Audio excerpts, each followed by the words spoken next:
Hello everyone. In this video, we are going to implement C programs to find the factorial of a given number. Next, we are going to see the sum of digits of a given number. Third, we are going to see how to find the reverse of a given number. After that, we are going to print the Fibonacci series. Before directly writing the programs in C, let us develop the logic for implementing C programs. So first, we are moving on to factorial of a given number. Now, how to find out the factorial? So from the keyboard, we are going to take the input and the variable we are taking is n. Now, to find the n factorial, for example, 3 factorial, this can be written as 3 into 2 into 1.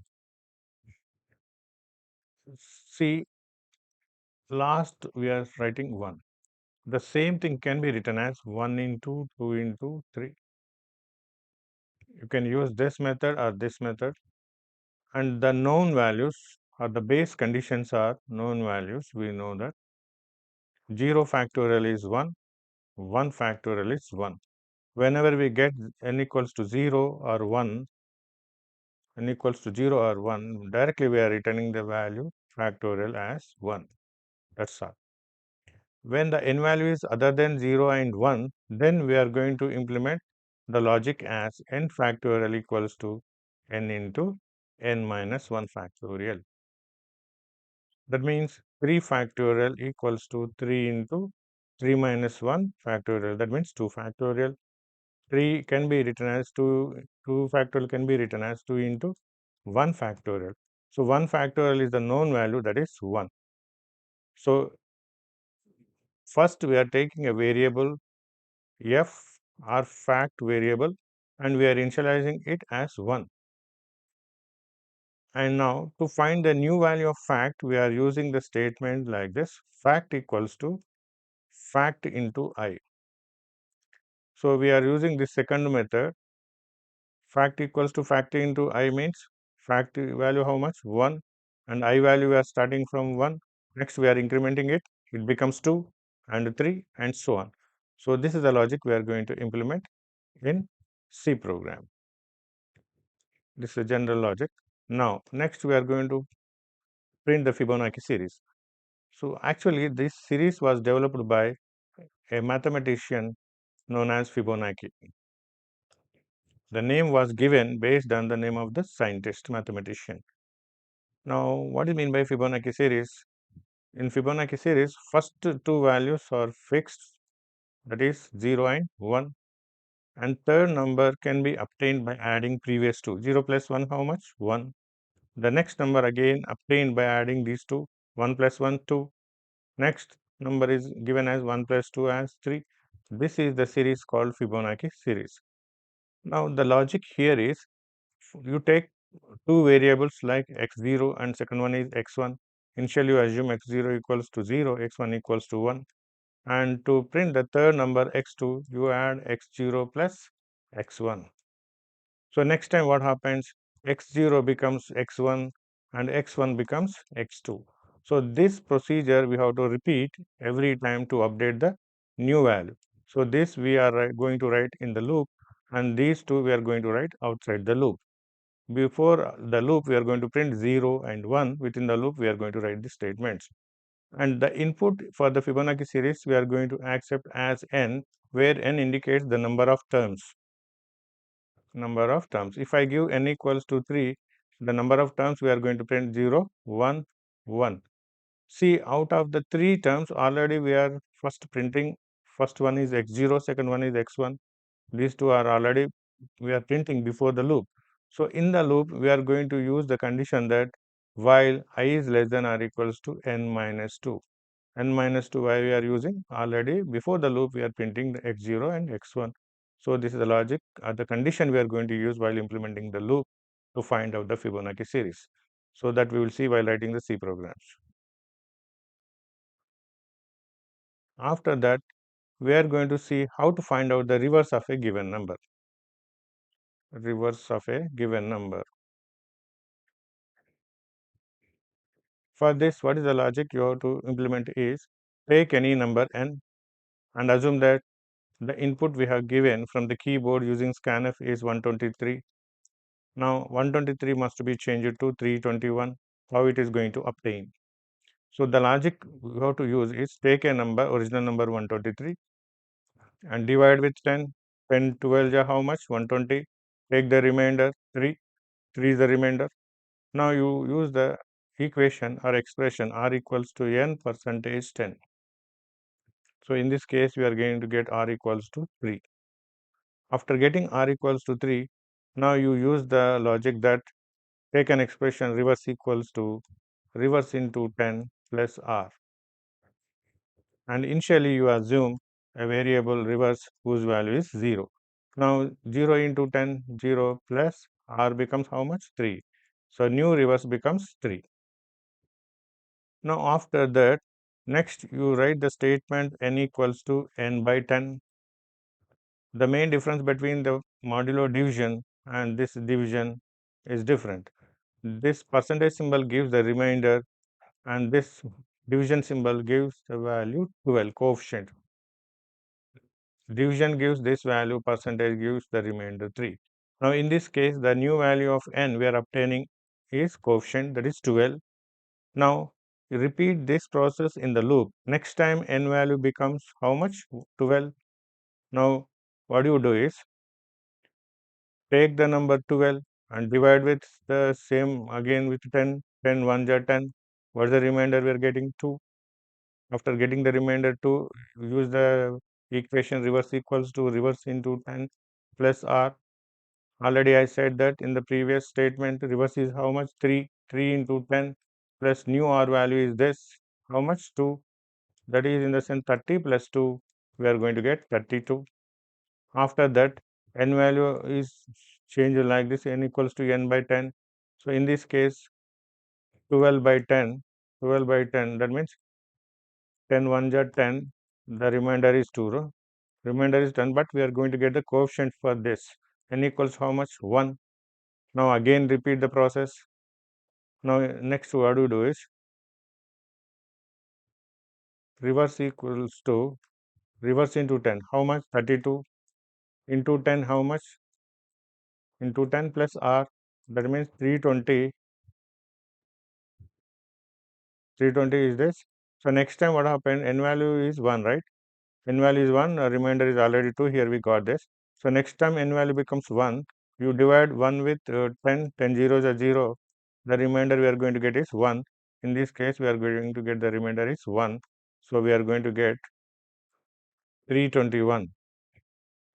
Here we are going to get 321. But here n value, new n value becomes 0. Whenever we get n value 0, then exit the loop. So this is the logic we are going to implement to find the reverse of a given number. After that, sum of digits of a given number. Once you know how to find the reverse of a given number, it is very easy to find out the sum of digits of a given number. Just now I said that n equals to 123. So the sum of digits are nothing but 3 plus 2 plus 1, or we can say 1 plus 2 plus 3. Meaning is same. Here also the answer is 6, here also the answer is 6. So to get 3 plus 2 plus 1, it is very easy. Why? Because just now we have divided 123 with 10. 10 12 ja 120. Here it is 3. We are taking this 3. We are obtaining 3. Next, take the coefficient 12. Divide with 10. 10 1 ja 10. What's the remainder? 2. Here we are getting 2. Take the coefficient 1. Again divide with 10. 10 0 ja 0. What's the remainder? 1. So we are getting 1. So this is the way of finding the sum of digits of a given number using the same logic which is used to find the reverse of a given number. So this is the simple logic. After this, we are going to write the C programs using Visual Studio Code. Let us see the coding. Now let us see C programs using Visual Studio Code.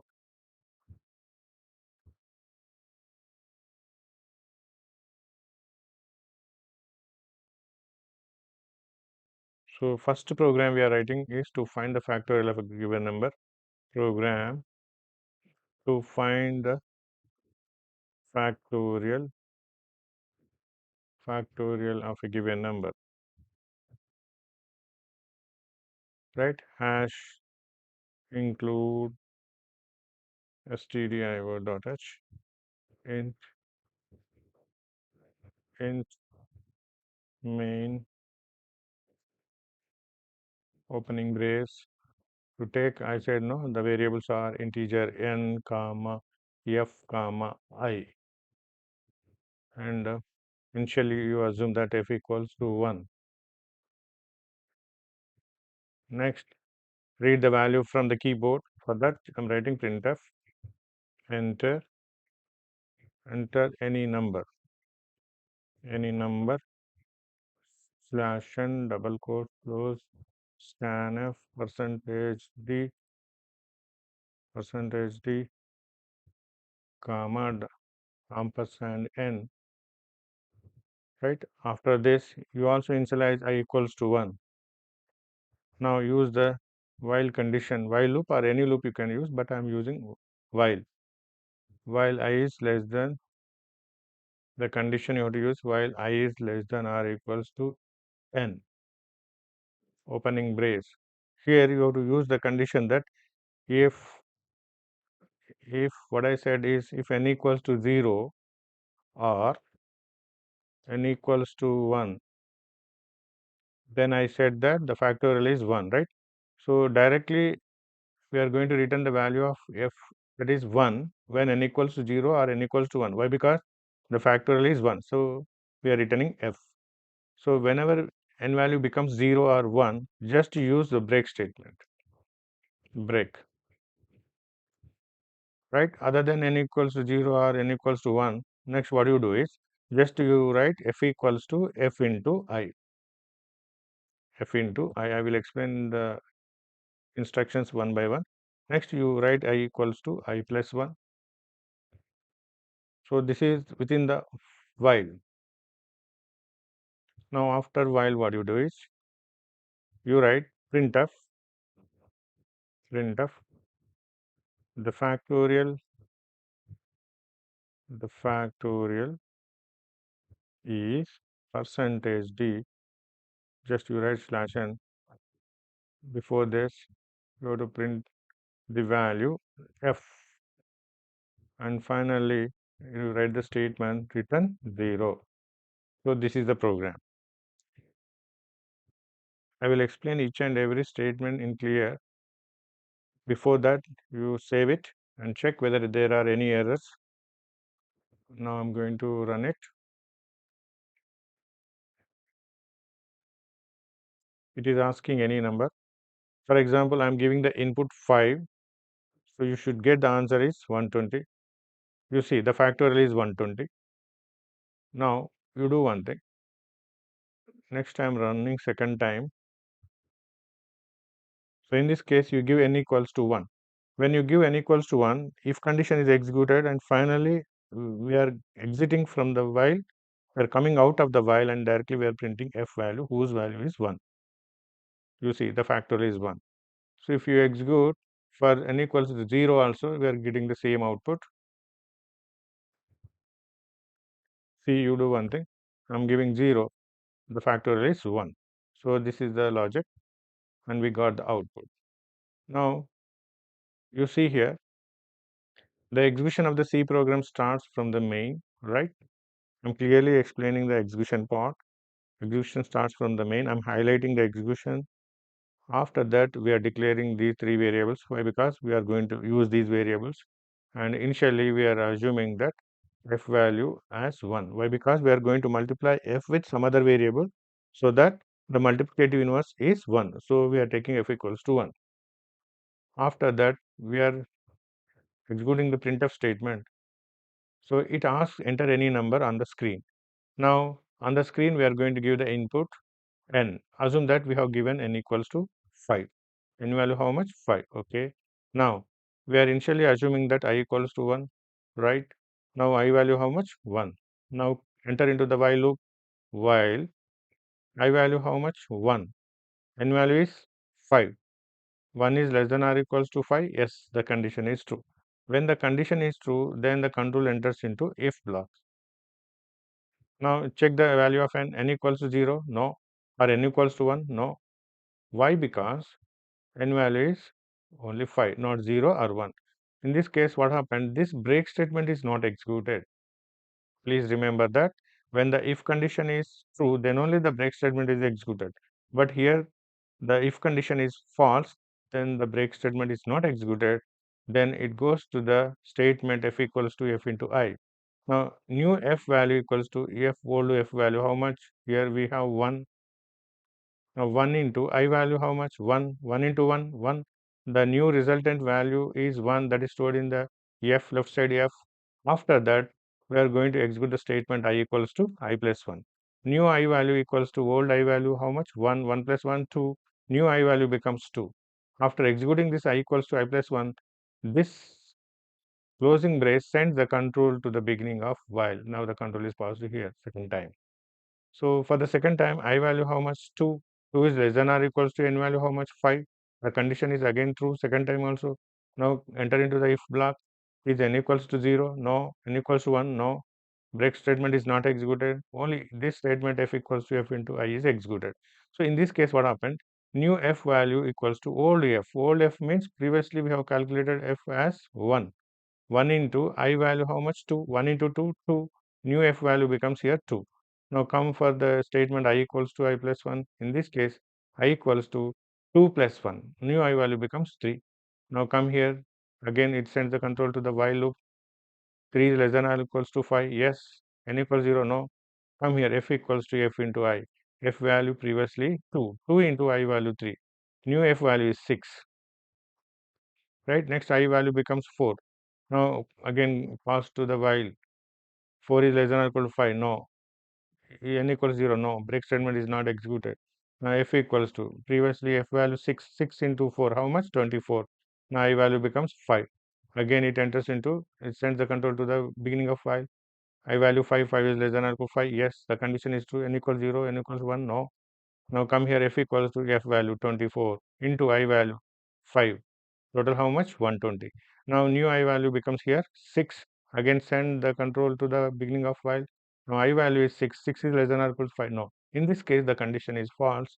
When the condition is false, this block is not executed and the control is passed to printf. The factorial is printing f. How much? What is the final value of f? 120. And after that we are going to execute the return statement which returns or terminates the main function. Here the program is completed and we are going to get the output 120 for the given number 5. Now assume that whenever you give a number n equals to 0, in this case what happened? I value 1, 1 is less than or equal to 5. Yes, in this case n equals 0. Yes, the condition is true. Here we are taking the OR operation. If any one is true, then the total resultant value is also true. N equals 0. Yes. So when n value is 0, when the condition is true, it executes the break statement. So already I said that the break statement is used in connection with if, and whenever the break statement is used in connection with if in the loop is terminated abnormally. Suddenly the loop is terminated and we are coming out of this block and we are printing the statement printf. Here f value how much? By default here we are assuming 1. 1 is printed for n equals 0 as well as n equals to 1. So this is the logic to find the factorial of a given number. After this, we will see the next program, new program we are going to write. The program is to find the Fibonacci series, right? That we will see. We are taking new program fib.c. Every time you can give the new name, okay? Fib.c. How to find out the Fibonacci, how to print the Fibonacci series. Now I'm writing program to print Fibonacci series. Fibonacci series, right? So we are writing hash. This is common for all. Now int main, right? I said you have to declare the first two variables. I said integer x0 and another variable is x1, another variable I said x2, right? And also I'm going to take the input n number of terms. Next I said x0 initial value is 0, right?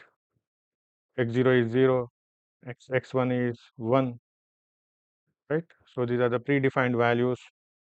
Now I said you have to print these two values first. Printf %d slash n, and you print these two values. One is x0 and second one is x1.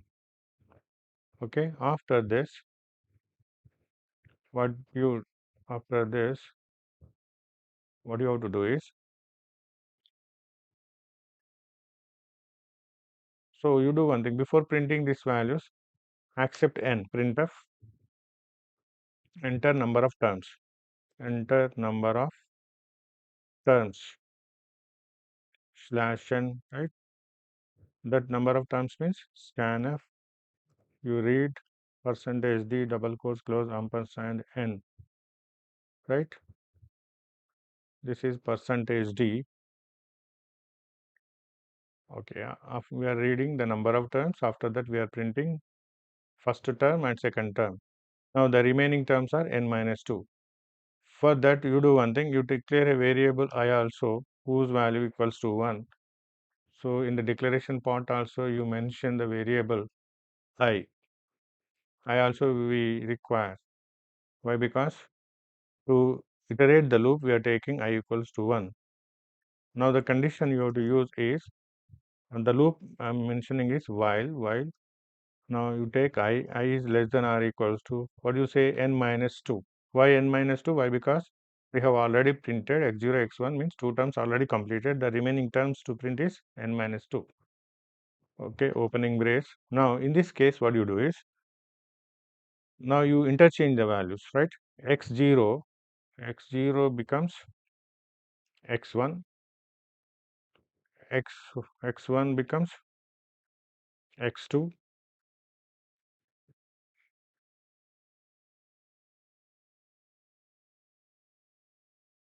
x0 becomes x1, x1 becomes x2.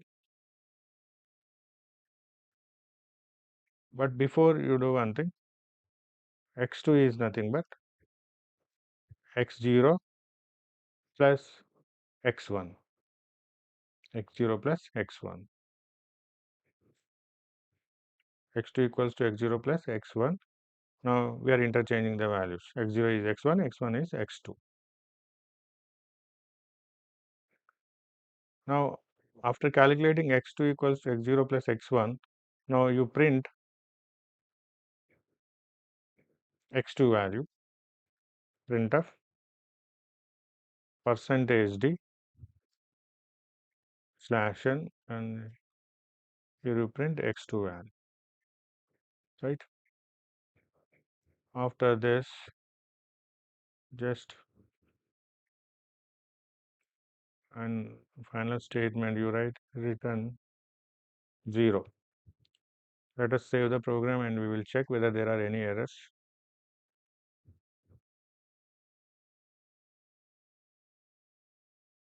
Okay, no errors. Enter number of terms. For example, I'm writing 4. Whether we are getting the correct output or not, we'll see. We're getting the wrong, okay, wrong output. So let us see what is the problem here. X2, here you write slash n. Okay, x2 equals to x0 plus x1.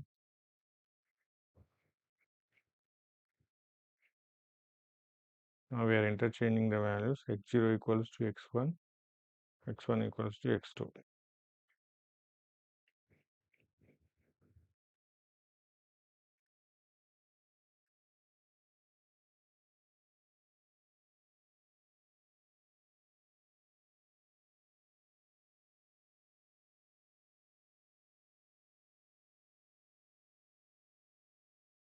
Now again I am going to run it.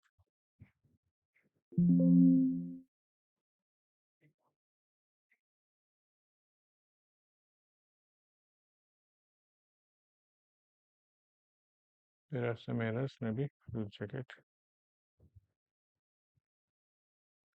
Number of terms. Okay, now whenever I say number of terms 2, we are getting 0, 1, right? I will try for another input.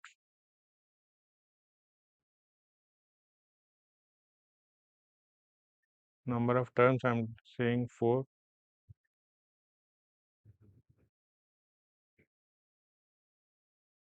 Okay, we'll see some error is there. Okay, we are not incrementing I. Sorry for that. Okay, you have to increment I value, right? I equals to I plus 1. That you have to write. Okay. Now save it.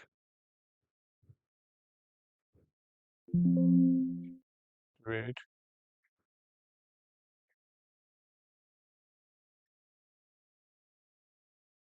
You're asking enter number of terms. I'm giving 4.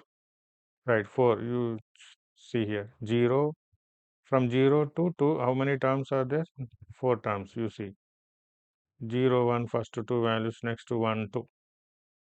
Okay, so this is the Fibonacci series. You can enter any value. Now I'm going to enter another input.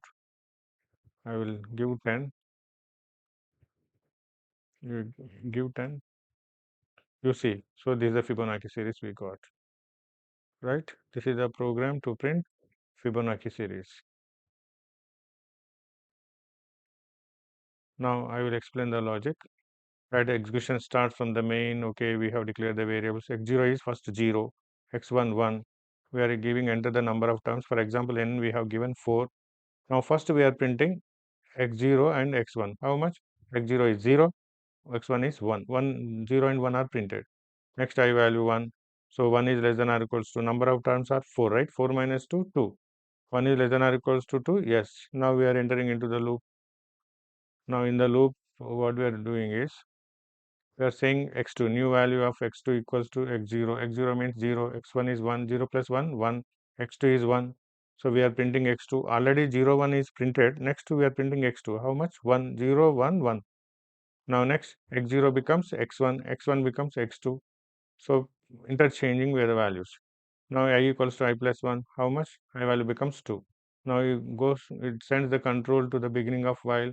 Again check the condition 2 is less than or equal to yes. In this case x2 equals to x0 is 1, x1 is 1, 1 plus 1, x2 is 2. It is printing x2 value 2. Next the values are interchanged and I becomes 3. Now it sends the control to the beginning of while. 3 is less than or equals to 2. No, condition is false. Then we are returning and here the program is terminated. So this is the program to print Fibonacci series. So in the next session, we will see the remaining programs. With this, I am going to close the session. Thank you very much for watching.